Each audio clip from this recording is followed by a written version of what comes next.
Hello बच्चों, good morning. कैसे हैं आप लोग? उम्मीद करती हूँ आप लोग अच्छे होंगे और आपकी पढ़ाई भी अच्छे से चल रही होगी। ओके, सो हम लोग आगे बढ़ते हैं इस वीडियो में, जिसमें कि हम लोगों ने क्या स्टार्ट किया है, basic principle of chemistry. Chemistry की बेसिक क्लास स्टार्ट की है, जिसमें हम लोगों ने क्या क्या देख लिया है। हम लोग मैटर देख चुके हैं, मैटर की क्लासिफिकेशन देख चुके हैं, काफी चीज देख चुके हैं। आज ये 5th क्लास है, 5वां क्लास है आज। तो आज के पहले 4 क्लासेस में हम लोगों ने बहुत कुछ देखा है। लास्ट क्लासेस में हम लोग ने क्या देखा? लास्ट क्लास में हम लोग देखे थे किसकी फिजिकल प्रॉपर्टी, मेटल्स की। मेटल की फिजिकल प्रॉपर्टी हम लोग देख चुके थे। आज हम लोग देखेंगे chemical properties of metal. Chemical properties of metal. Chemical properties of metals. Okay, so chemical properties में देखिए, सबसे पहली बात, मेटल्स कैसा होता है? इलेक्ट्रोपॉजिटिव होता है। इलेक्ट्रोपॉजिटिव कहने का मतलब मेटल्स आर इलेक्ट्रोपॉजिटिव। इलेक्ट्रोपॉजिटिव कहने का मतलब मेटल जो है हमारा, वो क्या करता है? इलेक्ट्रॉन को रिलीज करता है ना। मेटल इलेक्ट्रॉन को रिलीज करता है। जैसे एग्जांपल देखो आप, जैसे कि हम मान लो ले लेते हैं सोडियम मेटल। सोडियम मेटल के पास टोटल 11 इलेक्ट्रॉन, 11 इलेक्ट्रॉन है ना। सोडियम का जो एटॉमिक नंबर है 11, उतने ही उसमें इलेक्ट्रॉन भी है और उतने ही उसमें क्या है? प्रोटॉन भी है। तो 11 इलेक्ट्रॉन सोडियम के पास। अब इसको हम कैसे लिखेंगे, ये सब आगे मैं बताऊंगी आपको। इस तरह से अरेंज करके मैंने लिखा 281, यानी कि अभी हम जब पढ़ेंगे ना एटम एंड इट्स स्ट्रक्चर, उसमें मैं आपको बताऊंगी कि कैसे हम लोग इलेक्ट्रॉनिक कन्फिग्रेशन लिखते हैं। मतलब किसी भी एटम में कैसे इलेक्ट्रॉन अरेंज होगा, किस ऑर्बिट में कितने इलेक्ट्रॉन होगा, ऑर्बिट किसको कहते हैं, ये सारा कुछ आगे बताया जाएगा। ठीक है, वो यहाँ पे नहीं बता सकते क्योंकि बहुत कॉम्प्लिकेटेड हो जाएगा, फिर आपको समझ में भी नहीं आएगा। तो सोडियम के पास टोटल 11 इलेक्ट्रॉन। 11 इलेक्ट्रॉन को इस तरह से मैं लिखी हूं कैसे, 2 8 and 1। ठीक है, आप देखो सबसे बाहर कितना इलेक्ट्रॉन है? 1 इलेक्ट्रॉन। तो सोडियम क्या करेगा? सोडियम इस 1 इलेक्ट्रॉन को लूज कर देगा। किस लिए लूज करेगा भाई? 1 इलेक्ट्रॉन को सोडियम लूज कर देगा, है ना। 1 इलेक्ट्रॉन को दे दिया, और देने के बाद जब किसी भी एटम में ना, किसी भी एटम में जितना इलेक्ट्रॉन होता है उतना ही प्रोटॉन होता है। इलेक्ट्रॉन पर नेगेटिव चार्ज, प्रोटॉन पर पॉजिटिव चार्ज, दोनों के चार्ज का वैल्यू बराबर। इलेक्ट्रॉन में -1.6 इंटू 10⁻⁻19 कूलम होता है, और प्रोटॉन में +1.6 इंटू 10⁻⁻19 कूलम होता है। सिर्फ चार्ज में साइन का डिफरेंस होता है। तो देखो, जितना प्रोटॉन का चार्ज हुआ उतना ही इलेक्ट्रॉन का चार्ज हुआ, दोनों मिलकर क्या हो गया? 0। तो यहाँ पर सोडियम के ऊपर कोई चार्ज नहीं दिख रहा है, लेकिन यहाँ 1 इलेक्ट्रॉन बाहर चला गया। तो 1 इलेक्ट्रॉन बाहर चला गया, प्रोटॉन हो गया 11 जिसके आगे प्लस साइन, इलेक्ट्रॉन हो गया 10 जिसके आगे माइनस साइन। ओवरऑल क्या निकल के आएगा? +1। वही यहाँ पर आपको चार्ज के फॉर्म में दिख रहा है। ये सारी चीजें आगे क्लियर होगी आपको नेक्स्ट क्लास में। ये आप खुद भी कर सकते हो, कितना चार्ज किस पे दिखेगा, ये आगे की क्लासेस में क्लियर होगी जब मैं आपको स्ट्रक्चर ऑफ एटम समझाऊंगी। अभी आप यहाँ पर इतना ही देखें कि इलेक्ट्रॉन क्या करता है। इलेक्ट्रॉन को ये एटम के मेटल्स क्या करते हैं? इलेक्ट्रॉन को रिलीज करते हैं, और रिलीज करने के बाद अपने ऊपर पॉजिटिव चार्ज लाते हैं, जिसके कारण इलेक्ट्रॉन को क्या कहा जाता है? Electropositive in nature. Electrons are electropositive in nature.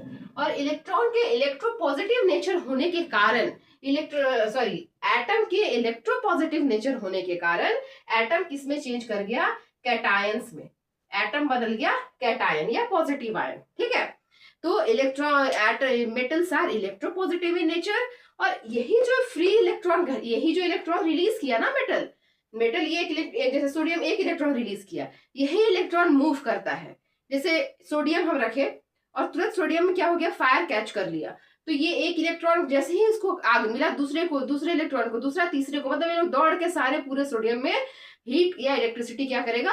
Transfer करा देगा, तुरंत रन करा देगा, पास करा देगा। इसीलिए मेटल क्या होता है? कंडक्टर होता है। ठीक है, क्योंकि उसके पास फ्री इलेक्ट्रॉन्स होते हैं। मेटल में आप देख रहे हो फ्री इलेक्ट्रॉन्स मूव करते रहते हैं। तो सबसे पहली केमिकल प्रॉपर्टी मेटल की कि metals are electropositive in nature, so metals release electrons and form cations. ठीक है, मेटल्स इलेक्ट्रॉन रिलीज करके क्या बनाया? कैटायन बनाया। ठीक है, चलो अब ये कैटायन बना के क्या करेगा? ये प्लस है ना, तो ये किसी माइनस वाले के साथ मिल जाएगा। कैसे मिलेगा? जैसे आपको पता है कि सोडियम क्लोराइड होता है, तो Na+ किसके साथ मिल जाएगा? Cl- के साथ, और ये दोनों मिलकर क्या बन जाएंगे? NaCl एक कंपाउंड हो गया, जिसका हम लोग यूज कर लिए। यही तो काम है एटम का। दो एटम आपस में कंबाइन हो जाएंगे, एक कंपाउंड बनाएंगे जिसका यूज होता है, या कुछ एटम का फ्रीली यूज, इंडिपेंडेंट यूज भी होता है। ठीक है, तो यहाँ पर सोडियम चेंज हो गया किसमें, सोडियम आयन में, कैटायन में। क्लोरीन चेंज हो जाएगा, नॉन मेटल है तो आगे बताऊंगी आपको, क्लोराइड आयन में। और सोडियम और क्लोरीन दोनों मिलकर क्या बना दिया, सोडियम क्लोराइड। ठीक है, चलो, तो फर्स्ट केमिकल प्रॉपर्टी सोडियम का, ये मेटल का क्या हुआ, metals are electropositive in nature, so metals form cations and metals are conductors because metals have free electrons to move. ये मैं आपको लास्ट क्लास में बता चुकी हूँ। अब हम लोग नेक्स्ट देखते हैं, नेक्स्ट प्रॉपर्टी देखते हैं मेटल की, सेकेंड प्रॉपर्टी। मेटल की सेकेंड प्रॉपर्टी देखो, मेटल्स क्या करेगा, ऑक्सीजन के साथ रिएक्शन करेगा, है ना। मेटल्स क्या सारे एटम्स कर सकते हैं। तो मेटल्स यहाँ पर बात करते हैं मेटल के रेफरेंस में, क्योंकि हम लोग मेटल की केमिकल प्रॉपर्टी को देख रहे हैं। सो मेटल्स क्या करेगा, ऑक्सीजन के साथ रिएक्शन करेगा और क्या बनाएगा, ऑक्साइड बनाएगा। ऑक्सीजन के साथ कोई भी रिएक्शन करके ऑक्साइड ही बनाता है। सो मेटल ऑक्सीजन के साथ रिएक्ट करेगा और क्या बनाएगा, ऑक्साइड बनाएगा, है ना। जैसे मैग्नीशियम को मैं ले लूं तो ये बना मैग्नीशियम ऑक्साइड, बैलेंसिंग कर दे मैग्नीशियम ऑक्साइड। तो ये जो ऑक्साइड बना ना, मेटल जब भी ऑक्साइड बनाता है ऑक्सीजन के साथ मिलकर, ये ऑक्साइड का नेचर कैसा होता है, ये बेसिक नेचर का होता है। ठीक है, ये बेसिक नेचर का होता है। Metallic oxides are basic in nature, है ना। लेकिन बिना एक्सेप्शन के केमिस्ट्री कहाँ है, एक्सेप्शंस आर एवरीवेयर। बिना एक्सेप्शन के केमिस्ट्री कैसे पढ़ लोगे आप। तो एक्सेप्शन में क्या है कि हमारा जो जिंक ऑक्साइड होता है, हमारा एल्यूमिनियम ऑक्साइड होता है, हमारा लेड ऑक्साइड होता है, ये तीनों क्या है, ये तीनों ही क्या है, मेटल के ऑक्साइड है। पीबी भी, लेड भी है आपका मेटल, एल्युमिनियम भी मेटल, जिंक भी मेटल। लेकिन ये तीनों का जो ऑक्साइड है ना, ये बेसिक नहीं होता, ये सिर्फ बेसिक नहीं होता, ये एसिडिक भी होता है। मतलब ये तीनों जो ऑक्साइड बनाते हैं, these oxides are amphoteric in nature. Amphoteric बोला जाता है, एम्फोटेरिक जैसे एम्फीबियंस होते हैं ना, एम्फीबियंस किसको कहते हैं, जो कि पानी में भी रह ले और लैंड पे भी रह ले। उसी तरह से ये एम्फोटेरिक है, मतलब इसमें एसिडिक प्रॉपर्टी भी ये शो करेगा एंड बेसिक प्रॉपर्टी भी ये शो करेगा। So these three oxides are amphoteric in nature, means these have acidic as well as basic properties both. Okay, okay. Next property की तरफ मूव करते हैं हम लोग। दो प्रॉपर्टी हो गई, नेक्स्ट प्रॉपर्टी देखो क्या है। नेक्स्ट प्रॉपर्टी कहता है metals react with water and form hydrogen gas, releases hydrogen gas. metals react with water, जैसे कि कोई भी मेटल ले लो, जैसे metal react with water and form hydrogen gas. यहाँ बन गया sodium hydroxide and H2 releases hydrogen gas. ठीक है, मेटल्स वाटर से रिएक्ट करता है। अब देखो रिएक्टिविटी अलग अलग मेटल की अलग अलग है, मैं आपको रिएक्टिविटी सीरीज भी बताऊंगी। मतलब मेटल ये जो रिएक्ट कर रहा है ना, हाइड्रोजन से, वाटर से करेगा, एसिड से करेगा, तो इनके रिएक्टिविटी करने की, रिएक्ट करने की टेंडेंसी के अकॉर्डिंग, कौन कितना ज्यादा रिएक्ट कर रहा है, कौन कितना कम रिएक्ट कर रहा है, इसके अकॉर्डिंग कुछ मेटल्स को क्या किया गया है, एक सीरीज में अरेंज करके रखा गया है कि भैया ये जो ऊपर वाले हैं वो सबसे ज्यादा रिएक्टिव, जैसे जैसे आप नीचे आओगे वो कम रिएक्टिव, जैसे गोल्ड हो गया, सिल्वर हो गया, है ना, ये सब इनर्ट मेटल, प्लैटिनम हो गया, ये सब इनर्ट मेटल कहलाता है। मतलब ये लोग रिएक्ट नहीं करेगा। कहाँ आप गोल्ड की ज्वेलरी पहनते हैं हम लोग, हम डेली पानी से नहा रहे हैं या वाटर बॉडी पे जा रहे हैं, कहाँ हाइड्रोजन गैस रिलीज हो रहा है, नहीं हो रहा है।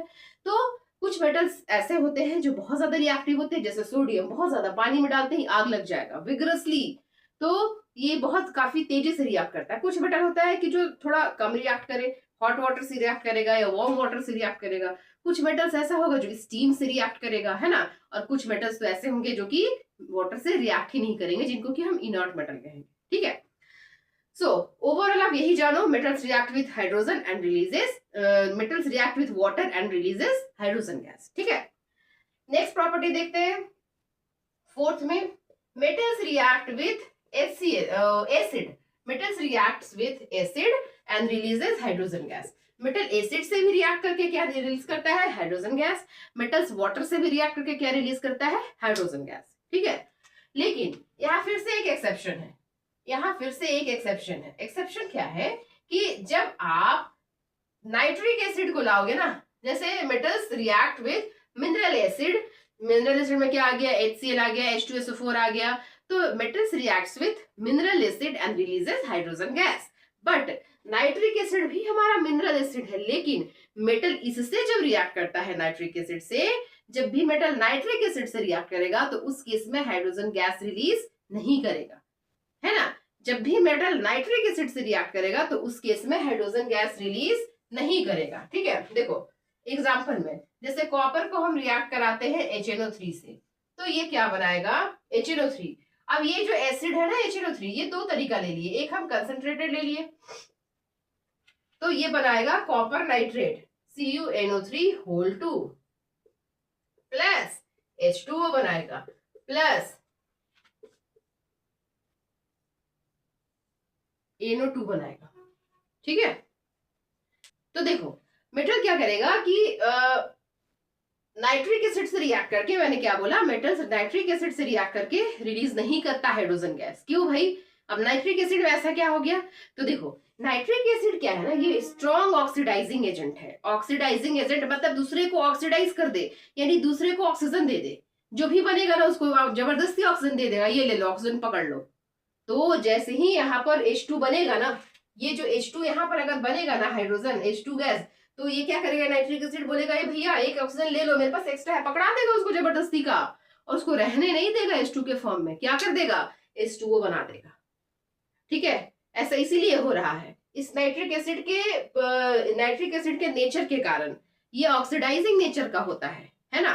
तो ये जो हाइड्रोजन बनते हैं उसको क्या करता है, H2O में चेंज कर देता है, हाइड्रोजन को ऑक्सीजन देकर उसको H2O में तुरंत चेंज कर देगा। जैसे यहाँ कॉपर मेटल है, ये HNO3 के साथ रिएक्ट किया है कंसंट्रेटेड फॉर्म में, कॉपर नाइट्रेट बना, वाटर बना, साथ साथ नाइट्रोजन का ऑक्साइड बना, है ना, नाइट्रोजन डाइऑक्साइड बना। अब हम यहाँ पर ऐसा करते हैं, डाइल्यूट कर देते हैं, ये डाइल्यूट के केस में क्या होगा, थोड़ा सा चेंजेस होगा, है ना, उतना भी करने की जरूरत नहीं, लेकिन मैं बता दूं, ओवरऑल इंफॉर्मेशन आधा अधूरा क्यों देना। यहाँ पर बनाएगा NO, ठीक है, NO बनाएगा, नाइट्रोजन मोनोऑक्साइड, डाइल्यूट के साथ रिएक्ट करेगा तो, और कंसंट्रेटेड के साथ रिएक्ट करेगा तो डाइऑक्साइड, लेकिन दोनों में ही क्या बना, H2O बना, है ना, दोनों में ही क्या बना, H2O बना। क्यों, क्योंकि nitric acid strong oxidizing agent है, वो हाइड्रोजन को अकेला छोड़ेगा ही नहीं, वो उसको जबरदस्ती को ऑक्सीजन देके और H2 को किस में चेंज कर देगा, H2O में चेंज कर देगा,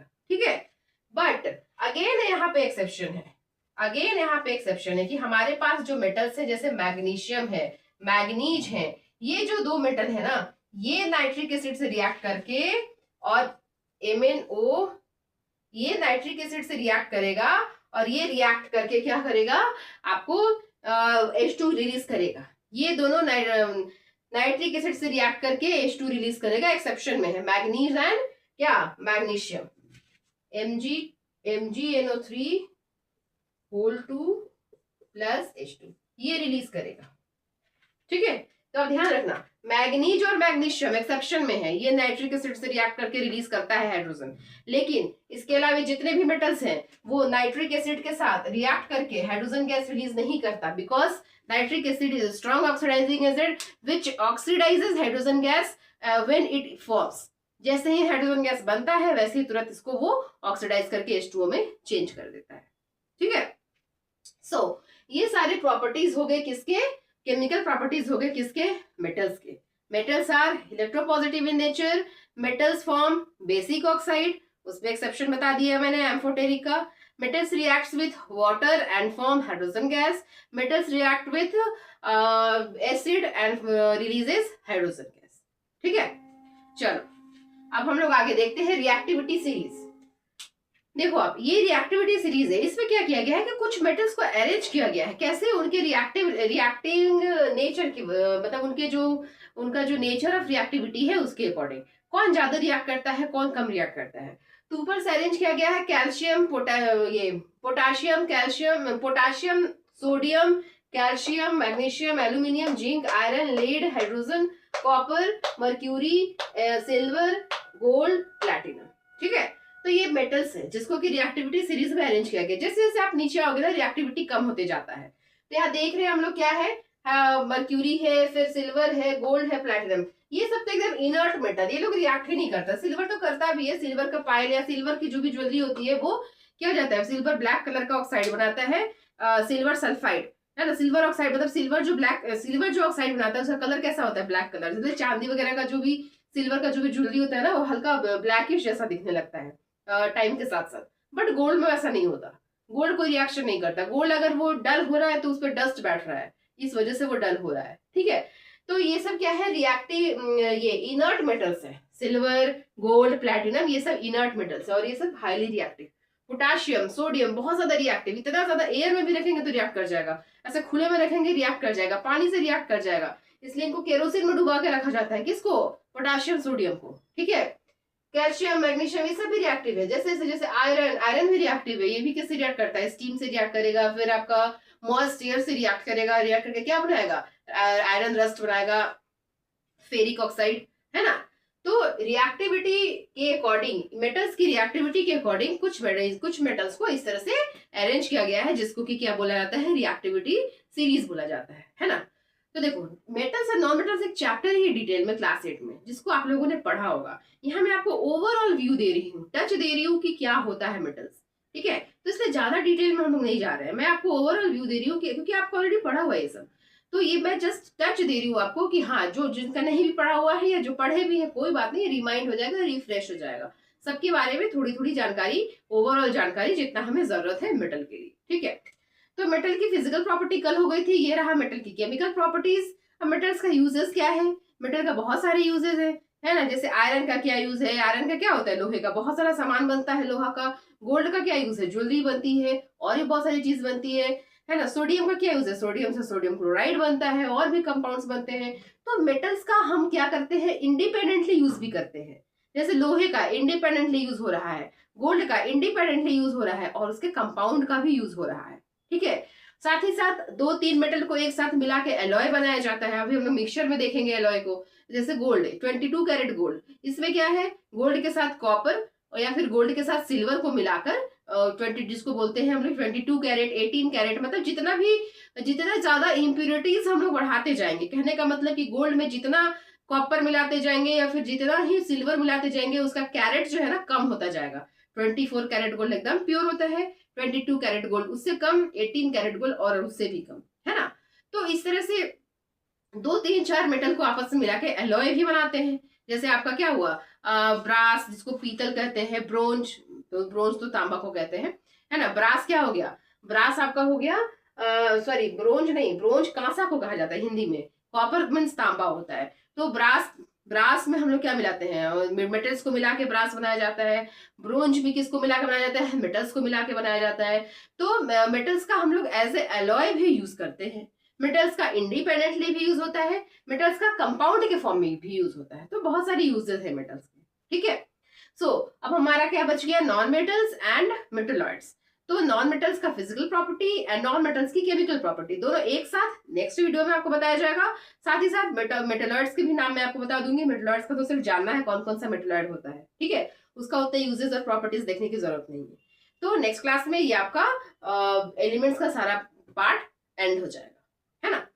सो बच्चों, उम्मीद करती हूँ कि आपको आज का वीडियो पसंद आया और आप एक एक करके प्रीवियस वीडियो भी देखिए, तभी आप एक लिंक में देखिए 1, 2, 3, 4, ये 5th क्लास है, तो आपको ज्यादा कॉन्सेप्ट क्लियर होगा, है ना। कुछ डाउट है तो आप कमेंट में पूछिए और साथ ही साथ आप वीडियो को लाइक कीजिए, शेयर भी कीजिए, दूसरे लोगों तक पहुंचाइए, है ना। और सबसे इंपॉर्टेंट चीज तो आप सब्सक्राइब कर लीजिए, क्योंकि सब्सक्राइब करने से क्या होगा? वीडियो एकदम फास्ट आप तक पहुंच जाएगा। जैसे मैं वीडियो रिलीज करूंगी तुरंत आप तक पहुंच जाएगा। ठीक है, और एक और चीज, जो नोट्स है आपका वो मैं टेलीग्राम चैनल पे देने वाली हूँ, वो आप लोग को डिस्क्रिप्शन में लिंक मिल जाएगा, वहां से आप हैंड रिटन नोट्स ले सकते हैं। आप अपना खुद का भी बना सकते हैं, नो इश्यूज, और आपको मिल भी जाएगा। ठीक है, अभी तो केमिस्ट्री की क्लासेस चल रही है, अभी बायो की क्लास स्टार्ट करनी है, फिजिक्स की क्लास स्टार्ट करनी है। तो अभी मैं केमिस्ट्री की स्टार्ट की हूँ, इसके बाद बायो की भी स्टार्ट होगी, फिजिक्स की भी स्टार्ट होगी, इसके पैरेलल ही, है ना। वो स्टार्ट हो जाएगी, जैसे स्टार्ट होगी मैं वीडियो में बता दूंगी। या इसलिए मैं आपको बोल रही हूँ आप सब्सक्राइब कर लो। सब्सक्राइब कर लोगे तो जो भी वीडियो आएगी ना, सारा आपको क्या चला है, इन्फॉर्मेशन आपको चला जाएगा। प्लेलिस्ट के फॉर्म में सारा रहेगा, केमिस्ट्री का क्लास एक साथ, बायो का एक साथ, फिजिक्स का एक साथ। ठीक है, ओके बच्चों, सो मिलते हैं हम लोग नेक्स्ट वीडियो में। आप लोग अच्छे से पढ़ाई कीजिए, तब तक के लिए thank you, have a nice day.